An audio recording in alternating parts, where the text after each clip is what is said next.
क्या बताएं बहन जी, जब सोनू मेरे पेट में था तब तो मुझे 5 मिनट का टाइम भी नहीं मिलता था रेस्ट करने का। घर का सारा काम करती थी मैं। पर बहन जी, हमारा टाइम थोड़ा अलग था, तब हमारी डाइट भी अच्छी होती थी। आजकल के बच्चे तो कुछ खाते पीते भी नहीं है, तो खाने पीने को हमने थोड़ी कोई रोक रखा है, सब वैसे ही तो पड़ा रहता है खुला ही। जितना मर्जी खाएं, जब मर्जी खाएं, कोई रोक टोक तो है नहीं। हाँ बहन जी, वो बात तो है, पर बहुएं थोड़ा हिचकिचाती हैं खाने पीने में। बहन जी बुरा मत मानना, अब ये हमारी गलती नहीं है ना। अरे मम्मी, आप कब आए? बेटा, जैसे मैंने गुड न्यूज़ सुनी मैं जल्दी से आ गई, बहुत मन था तुमसे मिलने का। तुम ठीक तो हो ना? हमने कोई कमी थोड़ी रखी है इसे खाने पीने में, ठीक ही है ये। हाँ मम्मी, मैं ठीक हूँ। बिटिया, मुझे आए हुए बहुत टाइम हो गया है, मैं कभी फिर मिलने आऊंगी तुमसे, अब तुम भी थोड़ा आराम करो। किंतु मम्मी, आप अभी तो आए थे। अरे बिटिया, अब तो आना जाना लगा ही रहेगा। बहू, एक काम करो, झाड़ू पोछा लगा दो, ये भी एक एक्सरसाइज होती है। माँ जी, मेरी तबीयत कुछ ठीक नहीं लग रही है मुझे, मैं दोपहर के बाद पोछा लगा दूं? अरे बहू, दोपहर को कौन एक्सरसाइज करता है? मैंने जो काम बताना था बता दिया, अभी तुम्हारी मर्जी। अब क्या करूं, मेरी तो तबीयत सही नहीं है। मम्मी जी। हाँ बहू, बोलो क्या हुआ? आज मेरी तबीयत कुछ सही नहीं लग रही है। जैसे ही मैं सब्जी में झोंक लगाने लगी, मुझे ऐसे लगा जैसे मुझे अभी वॉमिटिंग हो जाएगी। अरे बहू, इतना बड़ा बहाना बनाने की क्या जरूरत है? मुझे सीधा बोल दो कि मम्मी जी किचन में जाकर काम करो और मुझे आराम करना है। नहीं मम्मी जी, सच में मेरी तबीयत सच में ठीक नहीं है। मम्मी जी, कल जब हम डॉक्टर के पास गए थे तो डॉक्टर ने बताया था कि ज्यादा वॉमिटिंग होने की वजह से बेबी अच्छे से ग्रोथ नहीं कर रहा है। अरे बहू, मुझसे भी तो मिलवाओ उस डॉक्टर को जो ऐसी बातें कर रहा है। प्रेगनेंसी में वॉमिटिंग नहीं होगी तो कब होगी? और अगर अभी तुमने बेड पकड़ लिया तो अभी तक तो इतना टाइम बाकी है, आगे चलकर क्या करोगी तुम? देखो बहू, मेरा बहुत तेज सर घूम रहा है, मैं तो कुछ काम नहीं कर सकती। लेकिन मम्मी जी, लेकिन मुझे नहीं पता, मेरा मन ठीक नहीं है, मैं तो चली घूमने। कोई बात नहीं, मैं मुंह बांध कर ही झोंक लगा लूंगी। बहू, सुबह के 9 बज गए, अभी तक तुम्हारी मॉर्निंग नहीं हुई? सॉरी मम्मी जी, मुझे रात से बहुत ही सर दर्द हो रहा है मम्मी जी, इसलिए मैं सारी रात नहीं सो पाई। अभी अचानक से मेरी आंख लग गई थी। बहू, सुबह के 9 बज रहे हैं, तुम इसे अचानक से आंख लगना बोल रही हो? मेरा नाश्ता कहाँ है? अभी मैं फोन करती हूँ अपने बेटे को। नहीं मम्मी जी, उनको अलग से टेंशन मत डालो, ऑफिस के काम में बहुत ही बिजी रहते हैं वो। अब चलिए, मैं जल्दी से ब्रेकफास्ट बना देती हूँ। और जो मशीन में कपड़े डाले हैं वो? मम्मी जी, मैंने सर्फ डाल दिया था, बस मशीन को थोड़ा सा घुमाना ही तो था। हाँ हाँ, सारे काम करवा लो तुम साथ से। कोई बात नहीं मम्मी जी, वो भी मैं खुद कर लूंगी। अब चलिए, मैं ब्रेकफास्ट रेडी करती हूँ। हे भगवान, एक तो इतना मुश्किल टाइम, और ऊपर से मम्मी जी कुछ अंडरस्टैंड ही नहीं करती हैं। बहू, खाना तो खा लिया, पर ये बताओ, ये तुमने खीर अलग से क्यों बनाई थी? मेरा तो कोई मन नहीं था खीर खाने का। मम्मी जी, मेरा बहुत मन था खीर खाने का, इसीलिए मैंने खीर बनाई। बहू, तुम्हें पता भी है दूध कितना रुपए किलो हो गया है? सॉरी मम्मी जी, आगे से नहीं बनाऊंगी। मौसी, बहुत बहुत बधाई हो आपको, दादी बनने वाली हैं आप। अरे बिटिया, दादी तो मैं बनने वाली हूँ, मेरे घर पोता जो आने वाला है। अरे, आपको कैसे पता मौसी? क्योंकि मुझे पोता ही चाहिए इसलिए। अरे मौसी, ऐसा नहीं बोलते, आजकल तो लड़का लड़की एक समान है। अरे हाँ है तो, मैंने कब मना किया, लेकिन अगर पोता हो जाएगा तो हमारे मरने के बाद हमारा पिंडदान करने के लिए तो कोई हो जाएगा ना। अरे मौसी, कैसी बातें करती हो? आपने देखा ही होगा, सरला मौसी के 3 लड़के हैं, और देख लो अब उनकी सेवा एक भी नहीं कर रहा है। सरला मौसी से पूछना जाकर कि लड़की क्यों जरूरी है, सरला मौसी तो बोलती है कि लड़कियां ज्यादा सुख दुख समझती है माँ बाप का, काश मेरी भी एक लड़की होती, ऐसा बोलती है सरला मौसी। एक बार जाकर तो देखना उनके पास। और सीमा दीदी जब अपने मायके की बात सुनाते हैं कि उनके भाई उनकी मम्मी की सेवा नहीं कर रहे हैं, उनसे अच्छे से व्यवहार नहीं कर रहे हैं, उनको अच्छे से ट्रीट नहीं कर रहे हैं, तो मुझे भी यही फील होता है कि लड़की होना कितना जरूरी है। अरे तो मैंने कब मना किया कि लड़की होना जरूरी नहीं है? और हमारा बुढ़ापा तो मेरा बेटा देख लेगा। अब मैंने अपने बेटे के बुढ़ापे का कोई ठेका थोड़ी ले रखा है। अच्छे कर्म करेंगे, अच्छे संस्कार देंगे तो सेवा भी हो ही जाएगी उनकी।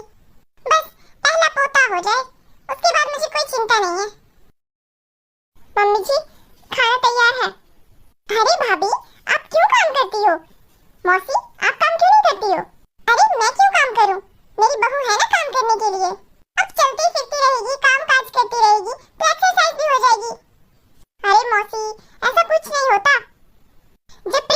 पेट में था तब मैंने बहुत एक्सरसाइज की थी।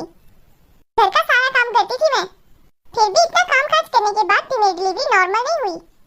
अरे रहने दे बिटिया, सब बोलने की बातें हैं। एक हमारा जमाना भी तो था, तब तो नॉर्मल ही डिलीवरी होती थी। बहू तुम इसकी बात मत सुनो। हाँ माँ जी, अब खाना खा लीजिए।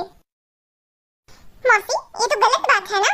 अरे गलत बात है तो क्या हुआ बिटिया, घर का काम कौन करेगा? हमने भी तो 5-5 बच्चे पैदा किए हैं, वो भी सारा घर का काम करके।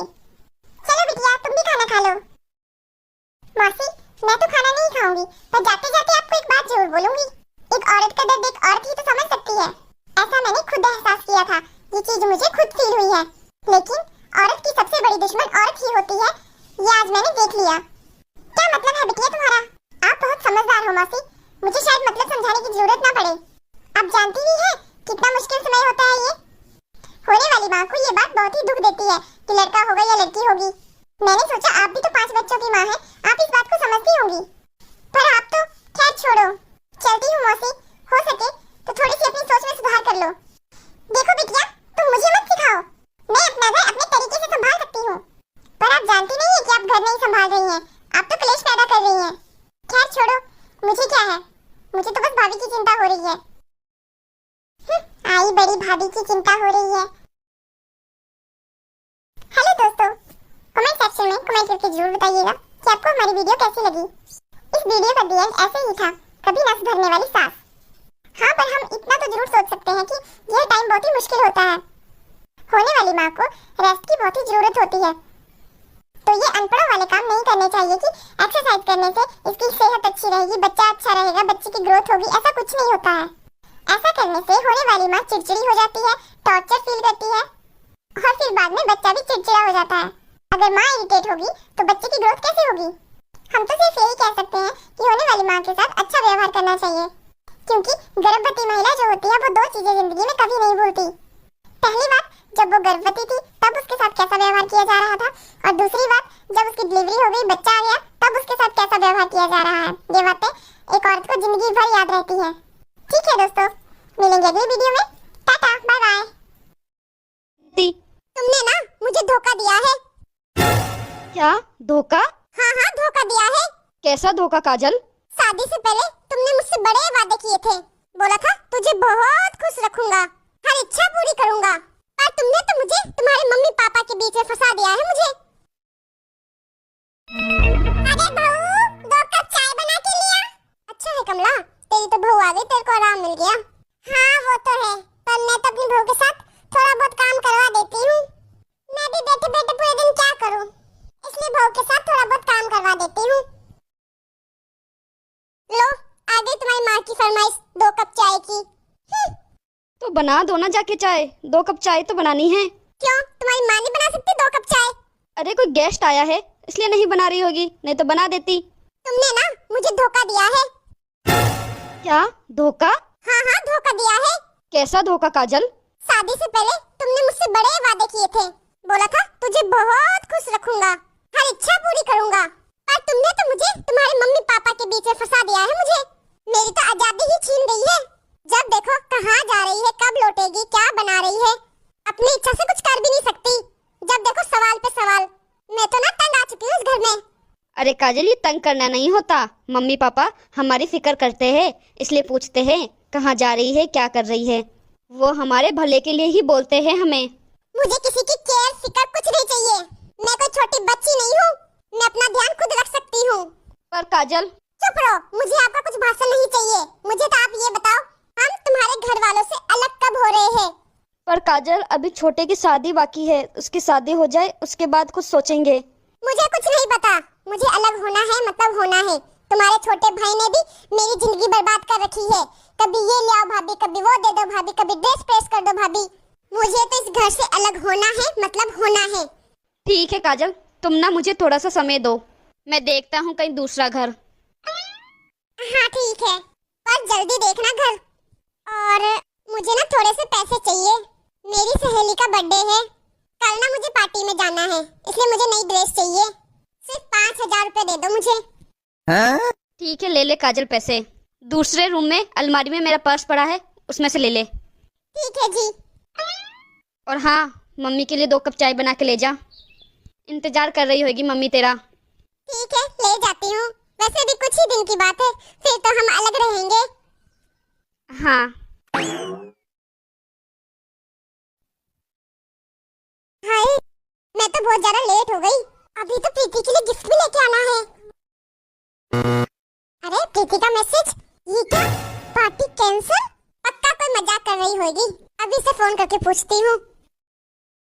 हेलो, हाँ प्रीति, ये कौन सा फालतू का मैसेज कर रही है? पार्टी कैंसिल कर दी तूने? मजाक कर रही है ना तू?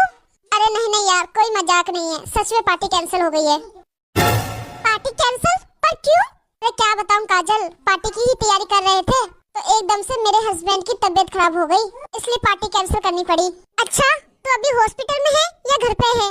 अरे नहीं नहीं, मैं अभी हॉस्पिटल से घर आई हूँ चाय बनाने। मेरे हस्बैंड को एडमिट किया है ना, तो वहाँ पे मेरी सासू माँ है। अच्छा चल, मैं तेरे पास आ रही हूँ अभी। चल ठीक है, आजा तू, जल्दी आना, मुझे हॉस्पिटल भी जाना है फिर। ठीक है, मैं अभी आई।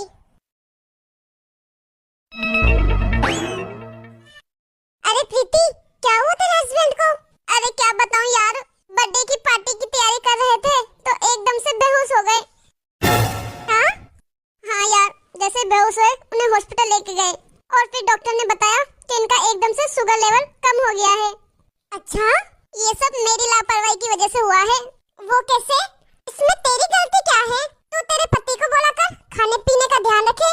नहीं नहीं, इसमें सारी मेरी ही गलती है, क्योंकि मैं ऑफिस से बहुत ज्यादा ही लेट आती हूँ और फिर उसके बाद खाना बनाने की हिम्मत तक नहीं होती मेरे अंदर।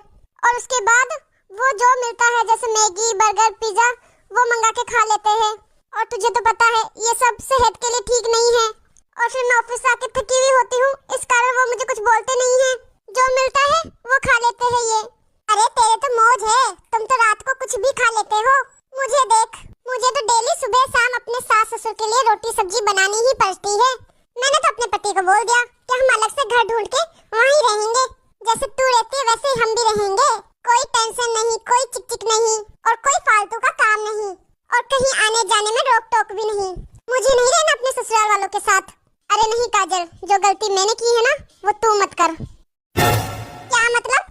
सास ससुर देवर जेठ का साथ क्या होता है वो मुझे अब पता चला है, क्योंकि जब मैं अपने ससुराल वालों के साथ रहती थी ना, तो मेरी सास मेरे पति का ध्यान बहुत अच्छे से रखती थी और मेरे पति अपने भाइयों के साथ अच्छे से हंस खेलते थे, उनके साथ टेंशन फ्री रहते थे। और फिर अलग होने के बाद देख ले क्या कुछ हो गया। एक माँ बाप की जगह ना कोई नहीं ले सकता। एक माँ अपने बच्चे का जितना ख्याल रखती है ना, वो पत्नी नहीं रख सकती। हम लड़कियां तो अपना घर आंगन छोड़कर अपने पति के घर आती है, उनका घर बसाने के लिए, ना कि तोड़ने के लिए। और पता है, हम लड़कियों को भगवान ने तो बनाया ही ऐसा है कि जिस रंग में ढालो उस रंग में ढल जाती है। लेकिन ऐसा नहीं है कि लड़कियां ही अपना घर छोड़ती है। कई बार लड़के भी अपनी पढ़ाई के लिए, अपनी नौकरी के लिए, उन्हें भी अपना घर, अपना परिवार छोड़ना पड़ता है। पर तू ही बता काजल मुझे कि एक कच्ची डाली पेड़ से टूटकर कहाँ पनप पाती है? तूने देखा ही होगा बाजार में, एक अंगूर जब तक गुच्छे में है तब तक उसकी कीमत है, और जैसे ही वो गुच्छे से अलग होता है उसकी कीमत कम पड़ जाती है। हमारी तो मजबूरी थी जो अपने परिवार को छोड़ के अपने ससुराल में आए, पर हमें अपने पतियों को तो मजबूर नहीं करना चाहिए उनको अपने परिवार से दूर होने के लिए, अलग होने के लिए। मेरी बात मान काजल, जो गलती मैंने की है वो तू मत कर। देख ले, मेरे ऐसे बुरे समय में मेरे सास ससुर जेठ देवर यही काम आए हैं। सबसे पहले ससुराल वाले ही काम आए, भाग के चले आए जैसे ही उनको ये खबर पता चली। और यहाँ तक मैंने अपने बर्थडे पार्टी में अपने ससुराल में से किसी को नहीं बुलाया। आज शायद उसी पाप का नतीजा मुझे भगवान ने दिया है। अब मेरे पति के हॉस्पिटल से आते ही काजल, मैं भी अपने ससुराल वापस चली जाऊंगी, अपने सास ससुर के साथ ही रहूंगी। हाँ प्रीति, तू सही कह रही है। चल अब मैं चलती हूँ, तुझे भी जाना होगा हॉस्पिटल में। मैं चलती हूँ, तो ध्यान रखना अपने पति का और अपना। काजल। अरे आप? हाँ बोलो। चलो अच्छा है काजल, तुम तैयार ही बैठी हो, तू ना चल मेरे साथ। कहाँ जाना है जी? अरे काजल, तुम इतने दिन से बोल रही हो ना कि हमें घर चाहिए अलग से, हम अलग रहेंगे, तो मैं ना नया घर देख के आया हूँ अपने लिए। चल तुझे भी दिखा के लेके आता हूँ। नहीं जी, मुझे नहीं जाना। क्यों काजल, क्या हुआ? नहीं, मुझे नहीं चाहिए घर, मुझे यहीं रहना है। मुझे मम्मी जी, पापा जी, इन सब के साथ ही रहना है। मुझे अपने ससुराल में ही रहना है। अरे काजल, क्या बात है?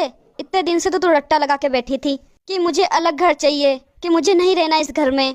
तो अब अचानक से क्या हो गया काजल तुम्हें? मुझे ना अपनी गलती का एहसास हो गया है। हमें ना अपने परिवार के साथ ही रहना चाहिए। एक पेड़ का पत्ता या फूल वो जब तक खिला खिला रहता है, जब तक वो उस पेड़ के साथ है। जैसे ही वो उस पेड़ से टूट के नीचे गिर जाता है या अलग हो जाता है तो वो मुरझा जाता है। इसलिए मैं उस पत्ता या फूल की तरह नहीं बनना चाहती। मैं अपने पेड़ के साथ ही रहना चाहती हूँ। मतलब मैं अपने ससुराल वालों के साथ ही रहना चाहती हूँ। हम उनसे अलग होके कभी खुश नहीं रह पाएंगे। काजल, तुम सही कह रही हो। मैं भी तुम्हें इतने दिन से यही समझाने की कोशिश कर रहा था कि संयुक्त परिवार में रहने में ही भलाई है और संयुक्त परिवार में रहने में कितने फायदे हैं। तुम सही कह रहे हो जी। हमें संयुक्त परिवार में ही रहना चाहिए ताकि सुख दुख में हम एक दूसरे के काम आ सके। बिल्कुल सही बात है काजल। तो है दोस्तों, आपको हमारी ये वीडियो कैसी लगी कमेंट करके हमें जरूर बताना। अच्छी लगी हो तो लाइक शेयर जरूर कर देना और हमारे चैनल को अभी तक सब्सक्राइब नहीं किया है तो फटाफट से सब्सक्राइब कर देना। हमारे चैनल पे motivational, moral, funny, comedy, entertainment के लिए वीडियो बनाई जाती है। ऐसी वीडियो सबसे पहले आप तक पहुंचे तो नोटिफिकेशन के लिए बेल आइकन दबाना मत भूलना। हमारी वीडियो को अंत तक देखने के लिए बहुत बहुत धन्यवाद। मिलते हैं अगली वीडियो में।